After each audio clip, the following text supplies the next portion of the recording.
If you are curious about, and especially if you have been diagnosed with unexplained infertility, you are going to want to watch this video.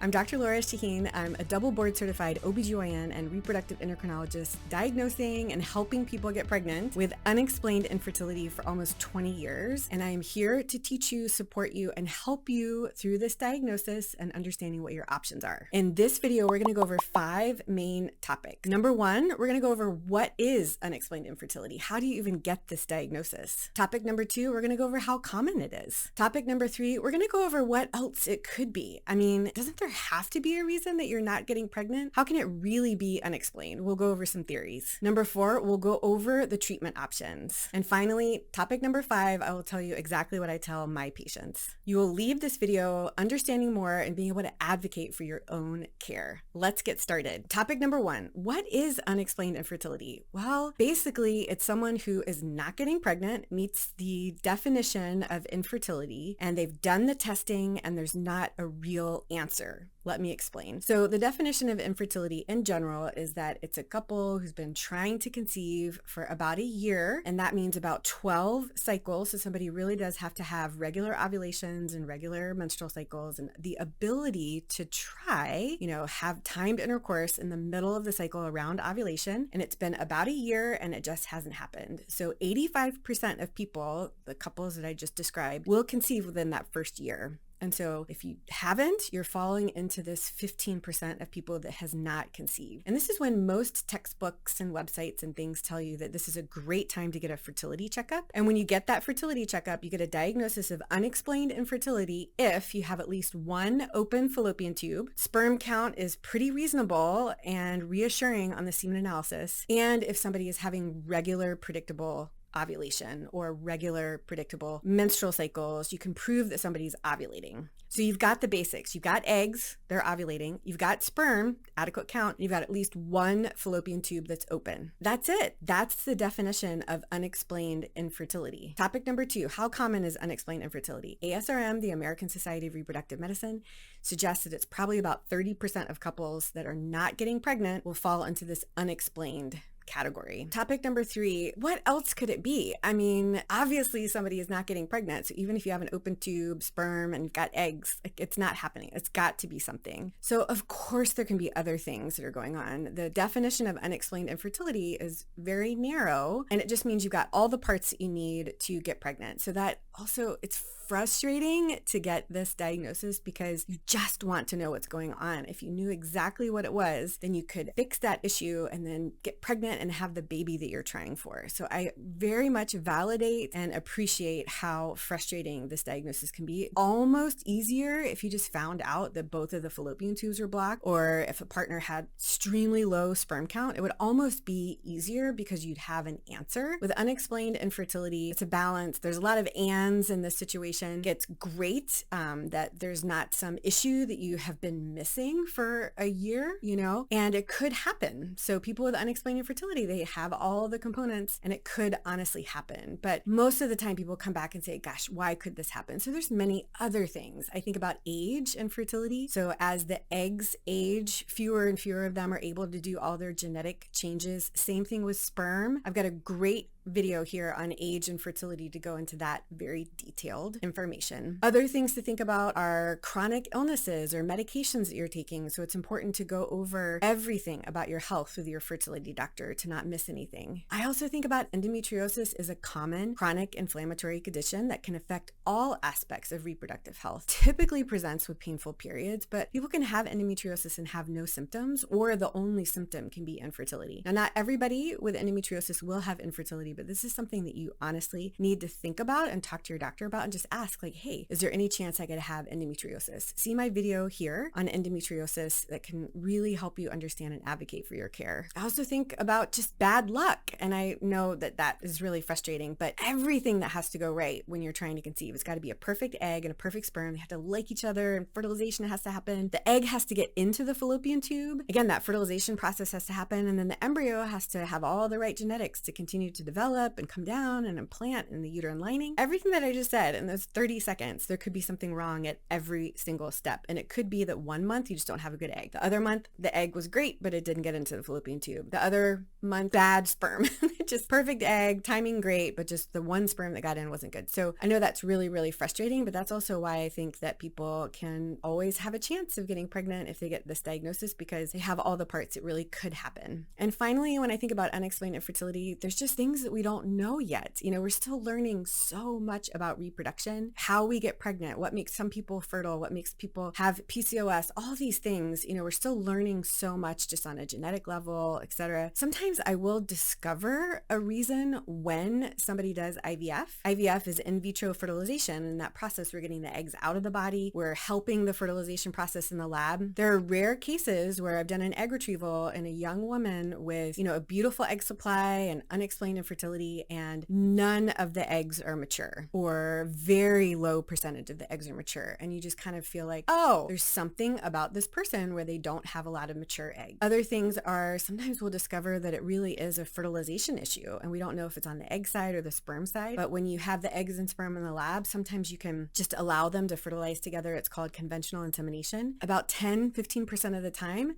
you can have no fertilization. It's a horrible phone call to make. You went through all the shots, you went through the egg retrieval, and there's no embryos, none of the eggs and sperm fertilized. That happens, the next time you can do ICSI, or intracytoplasmic sperm injection, to help with that fertilization process. These things that I'm talking about are rare, but it's just sometimes you say, oh, this is probably why this couple is taking longer to conceive than you would expect. So sometimes you can figure out along the fertility journey. Topic number 4, what treatment options are available? Well, when you have unexplained infertility, all options are available, including nothing. You can just say, great, I've gotten a good checkup there, I have all the parts I need, and I'm just going to try on my own at home a little bit longer. Or you could opt for fertility treatment. I think of fertility treatment as low-tech treatment, like with pills and shots to help with ovulation, maybe with an intrauterine insemination or turkey baster. I've got lots of videos here on IUI and helping you understand these low-tech treatment options. I think of them as low-tech because everything's happening inside the body. So as opposed to high-tech, which I think of IVF, which is much more involved in getting eggs out of the body, low-tech is controlling some variables, but at the end of the day, the egg and sperm are finding each other in the body and implantation is happening that way. So high-tech treatment options, or IVF, again, it's controlling more variables. It might be a great option for some people, but it's definitely more complicated, typically more expensive and more involved. It's taking medication to recruit multiple eggs in one cycle, doing an egg retrieval, getting the eggs out of the body, in the lab, helping the eggs and sperm fertilize, watching the embryos grow. Sometimes you'll do genetic screening on the embryos, and then when you're ready, you'll transfer an embryo and hopefully get pregnant and have a baby. So that is a treatment option for unexplained infertility. And of course, there's other treatment options. There's donor egg, donor sperm, surrogacy. People can build families with adoptions. There's lots of options. When you have unexplained infertility, you don't know exactly what you're treating. Everything is available to you. So then how do you decide what to do? Well, so I have been in this field for a long time, and typically years and years ago, 10 years ago, 15 years ago, everybody would start off taking Clomid and just do Clomid for 5 days and then try timed intercourse at home. They do that for about 3 to 6 months. Then maybe we'd add an intrauterine insemination to that. So they do Clomid and intrauterine insemination. Maybe do that for 3 to 6 months. We're already 6 months to a year. Then we would do gonadotropin. So these are shots. They're actually the same shots that you use to recruit multiple eggs in the IVF cycle, but you're sometimes using it at a lower dose, and you're doing the shots in order to recruit eggs, and you still do an intrauterine insemination only after these low-tech treatment options didn't work, and it's been 6 months or more. IVF used to really be a last resort. I mean, I've been practicing for so long. I remember the days where IVF was low success rates, lots of side effects, and people really thought about it as a last resort, and they would use it only if they absolutely had to. These days, it is a totally different ballgame, but that sort of progress, or low-tech treatment for a certain number of months and IUIs for a certain number of months, and then maybe to IVF, as these things have changed and things have developed in the field of IVF, the field actually started asking the questions like, should we still be practicing the way that we've been practicing for 10, 10, 20 years. Does everyone have to do all of these low tech things and months of low tech before they go to IVF? Or, what does the evidence show? ASRM, or the American Society of Reproductive Medicine, decided to answer this question with the evidence. And they published a practice guideline that looked at all of the evidence of exactly what unexplained infertility is, how we used to practice and the success rates, and think about how we should start practicing now in the present day with what we're dealing with and what we know. This practice guideline, I'm going to link it in the description below, but it's called Evidence-Based Treatments for Couples with Unexplained Infertility. And it's an excellent document. It really kind of walks you through all the studies. And I'm going to summarize what they found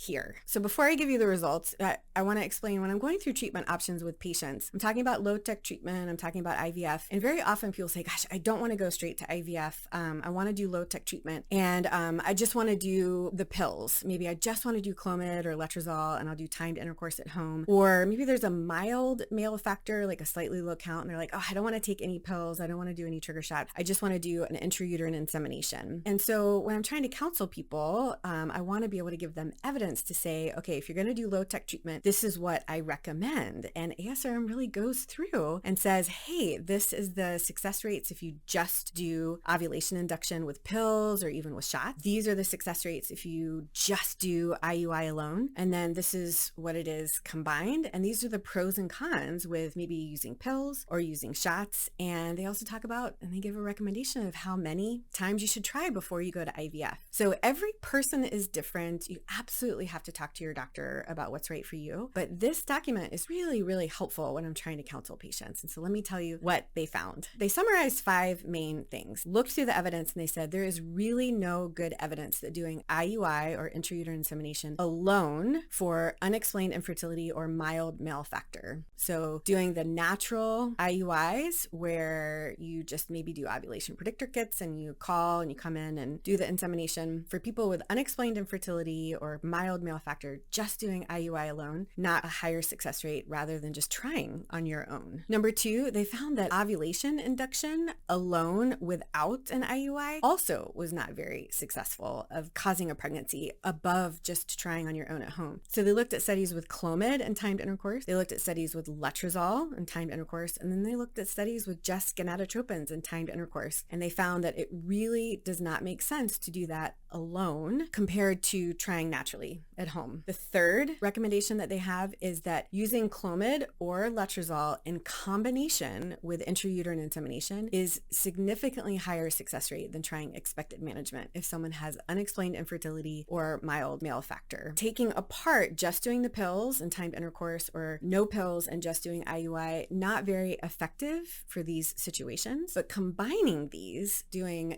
ovulation stimulation with pills like Clomid and Letrozole, in addition to the intrauterine insemination, has a much higher success rate for people with unexplained infertility and mild male factor. The fourth point that they made is that there's really insufficient data that it makes a lot of sense to do the shots, gonadotropins, with IUIs. Because remember, that typical pathway was like pills and then pills with an intrauterine insemination and then shots with, and only as a last resort would you go to IVF. What they showed was that using the shots, so these are gonadotropins to recruit multiple eggs. Sometimes people will do it low dose because big issue with gonadotropins is you often will recruit multiple eggs. And so a big side effect is having a risk of multiple gestations, and kind of trying to balance, should we do low dose shots with inseminations? Should we do high dose, but maybe timed intercourse? Or there's really just not good justification in the evidence, in the literature, of using gonadotropins with IUI for a number of reasons. Number 1, statistics are not that much better than using pills. The shots are significantly more expensive than Clomid or Letrozole. There's a higher risk of twins and multiple gestations without a significant increase in success rates. So this is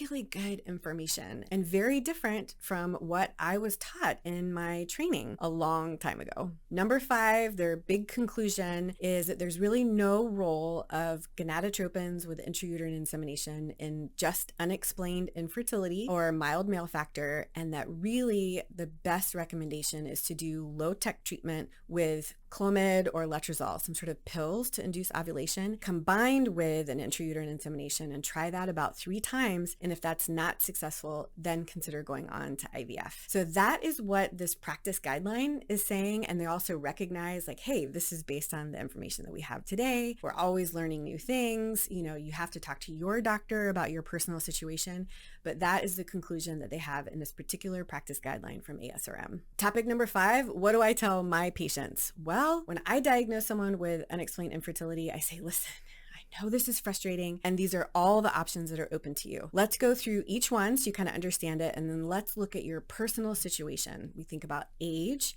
we think about family goals, we think about access to care, we think about other extenuating circumstances that might impact their decision. Because if you have unexplained infertility, you don't have to do any treatment. It could always happen, but doing treatment will likely decrease your time to having a baby. And the beauty of low-tech treatment is feels less intimidating. There's less appointments, there's less shots. It is controlling some variables. But at the end of the day, we really are just helping the ovaries ovulate and then putting sperm into the uterine cavity. And at that point, we're like, I hope everything goes well. The success rates with ovulation induction and intrauterine insemination are not above 20%. And that is better than nothing, but it's just not an amazing treatment, especially when we don't know exactly what you're treating. IVF, much more complicated. It takes longer to plan. I've got a great video here on timeline for IVF. Got a great video here on IUI versus IVF if you're trying to kind of learn about these things right now. But it is controlling so many more variables, and when you actually have that embryo to transfer, it's a much higher success rate than doing intrauterine inseminations because you've just gotten further in the process and you know so much more about what you're trying with. There are some people who would never do IVF, whether it is a personal reason, whether they have significant diminished ovarian reserve and it's just such a low success rate with IVF, or access to care can be a big issue. And so sometimes people will not ever do IVF. Sometimes I'm counseling patients who are starting their family in their late 30s, early 40s, and they want to have 2 kids. And I say, okay, let's do the math. If we get pregnant now with an intrauterine insemination, fantastic. And maybe it'll happen that early again. But when you're trying again, you might be past 40. And just every year after age 37, age 38, just the percentage of eggs that are able to do all that they need to gets lower and lower. So some people will opt for IVF sooner rather than later, not only because it's a higher chance of getting pregnant now for most people, not everyone, but also if you have embryos frozen now, that can be an amazing strategy to be able to use those embryos later. People always think about egg freezing as fertility preservation, but actually freezing embryos with the partner that you want to have a family with,